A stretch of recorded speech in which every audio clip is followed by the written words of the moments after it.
త్యాగము, ప్రతి ఒక్క కార్యము, ప్రతి ఒక్క సేవ, ప్రతి ఒక్క పని, ప్రతి ఒక్క ఏదైనా దేవుని యొక్క సన్నిధానంలో చేసినటువంటిది దేవుడు దృష్టిస్తూ ఉన్నారు. ಮಾಡಿದಂತ ಪ್ರತಿಯೊಂದು ಕಾರ್ಯವಾದರೂ ಸೇವೆಯಾದರೂ ತ್ಯಾಗವಾದರೂ ಅವೆಲ್ಲವೂ ಸಹ ದೇವರು ಅವರನ್ನು ಲೆಕ್ಕಕ್ಕೆಣಿಸುವವರಾಗಿದ್ದಾರೆ. అది మనుషుల దృష్టిలో అది విలువ లేకుండా, అది కన్సిడర్ కాకుండా మనుషుల దృష్టిలో అది కేవలముగా ఉండేటువంటి కార్యమై ఉండవచ్చు. ಮನುಷ್ಯರ ದೃಷ್ಟಿಯಿಂದ ಅದು ಲೆಕ್ಕಕ್ಕೆ ಬಾರದಾಗಿ, ಅದು ಒಂದು ಅದಕ್ಕೆ ಬೆಲೆ ಇಲ್ಲದಾಗಿ అయితే దేవుని సన్నిధానంలో మనం రహస్యముగా చేసేది, బహిరంగముగా చేసేది, దేవుని కొరకు చేసేది, దేవుని కొరకు ఇచ్చేది, దేవుని కొరకు ప్రే చేసేది, ప్రతి దాన్ని అది దేవుడు చూస్తూ ఉన్నాడు. ನಾವು ರಹಸ್ಯವಾಗಿ ಮಾಡುವಂತದ್ದು, ಬಹಿರಂಗವಾಗಿ ಮಾಡುವಂತದ್ದು, ದೇವರಿಗೋಸ್ಕರ ಮಾಡುವುದು ಎಂತಹ ಕಾರ್ಯವನ್ನಾದರೂ ದೇವರ ಅವೆಲ್ಲವನ್ನೂ ಸಹ ಅವರು ಲೆಕ್ಕಿಸುತ್ತಾ ಇರುತ್ತಾರೆ. దేవుని యొక్క దృష్టిలో మిక్కిలి విలువైనదిగా ఉన్నది. ದೇವರ ದೃಷ್ಟಿಯಲ್ಲಿ ಅಮೂಲ್ಯವಾದಂತಹ ಕಾರ್ಯ. దేవుడు చేసినటువంటి ప్రతి కార్యము దేవుడు విలువగా, ఆయన చేసినటువంటి త్యాగాన్ని, చేసినటువంటి పనిని, చేసినటువంటి కార్యాన్ని దేవుడు విలువగా ఎంచినటువంటి దేవుడై ఉన్నారు. ಜನರು ನಾವೆಲ್ಲರೂ ಮಾಡಿದ ಪ್ರತಿಯೊಂದು ಕಾರ್ಯವಾದರೂ, ಪ್ರತಿಯೊಂದು ತ್ಯಾಗ ಕ್ರಿಯವಾದರೂ, ಸೇವೆಯನ್ನಾದರೂ ದೇವರು ಅದನ್ನು ಬೆಲೆ ಇಲ್ಲದಿಂದ ಅಮೂಲ್ಯವಾದದಿಂದ ಎನಿಸುತ್ತಾರೆ. 14వ వాక్యములో యేసు ప్రభు చెప్పినటువంటి మాట నిజముగా అది చదవండి. ఒక వాక్యాన్ని 14ನೇ ವಾಕ್ಯವನ್ನು ಓದಿರಿ. ಸುವಾರ್ತೆಯು ಸರ್ವಲೋಕದಲ್ಲಿ ಎಲ್ಲೆಲ್ಲಿ ಸಾರಲಾಗುವುದು ಅಲ್ಲಲ್ಲಿ ಈಕೆ ಮಾಡಿದ್ದನ್ನು ಸಹ ಈಕೆಯ ನೆನಪಿಗಾಗಿ ಹೇಳುವರೆಂದು ನಿಮಗೆ ಸತ್ಯವಾಗಿ ಹೇಳುತ್ತೇನೆ ಎಂದರು. இந்த சுவிசேஷம் உலகத்தில் எங்கெங்கே பிரசங்கிக்கப்படும், இந்த சுவிசேஷம் இந்த உலகத்தில் எங்கெங்க பிரசங்கிக்கப்படுமோ அங்கங்கே இவளை நினைப்பதற்காக இவள் செய்ததும் சொல்லப்படும் என்று மெய்யாகவே உங்களுக்கு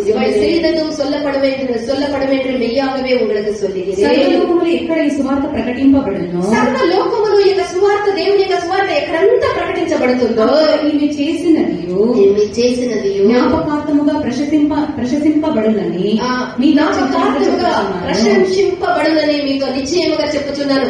ఎక్కడంతా దేవుని యొక్క వార్త, ఎక్కడంతా దేవుని యొక్క సువార్త సర్వలోకములో ప్రకటించబడుతుందో అక్కడ ఈమె చేసినది కూడా ప్రశంసనీయమైనటువంటి కార్యము. అది ప్రశంసనీయమవుతుందని యేసు ప్రభు చెప్పిರಿ. ಮಾಡಿದಂತ ಕಾರ್ಯವೆಲ್ಲವೂ ಆ ಒಂದು ಸರ್ವಲೋಕದಲ್ಲಿ ಸಹ ಅದು ಸಾರಲಾಗುವುದು. ಅಲ್ಲೆಲ್ಲ ಹೀಗೆ ಮಾಡಿದ್ದು ಸಹ ಹೀಗೆ ನೆನಪಿಗಾಗಿ ಹೇಳುವುದೊಂದು ಅಲ್ಲಿ ಹೇಳಲ್ಪಟ್ಟಿದೆ. దేవుని కొరకు హృదయపూర్వకంగా గొనగులు సందేహములు, ఇలాంటి ఈ గొనగులు ఇవన్నీ లేకుండా దేవుని కొరకు మనం చేసినటువంటి ఒక చిన్న కార్యమైన, ఒక చిన్న త్యాగమైన, దేవుని కొరకు ఇచ్చేటటువంటిదైనా ఏదైనా సరే అది దేవుని యొక్క జ్ఞాపకములో ఉంచబడుతుంది. ನಾವು ದೇವರ ಸನ್ನಿಧಾನದಲ್ಲಿ ಮಾಡುವಂತಹ ಒಂದು ಚಿಕ್ಕ ಕಾರ್ಯವಾದರೂ, ಎಂತಹ ಕಾರ್ಯವಾದರೂ ದೇವರ ಜ್ಞಾಪಕಾರ್ಥದಲ್ಲಿ ಎಣಿಸಲ್ಪಡುತ್ತದೆ. దేవుని యొక్క దృష్టిలో అది ఎంచబడుతుంది. ದೇವರ ದೃಷ್ಟಿಯಲ್ಲಿ ಎಣಿಸಲ್ಪಡುತ್ತದೆ. దేవుని యొక్క సన్నిధిలో దానికి తగినటువంటి ఫలమును దేవుడు తగిన సమయంలో ఆయన అనుగ్రహించేదానికి ఆయన నమ్మకస్తుడు.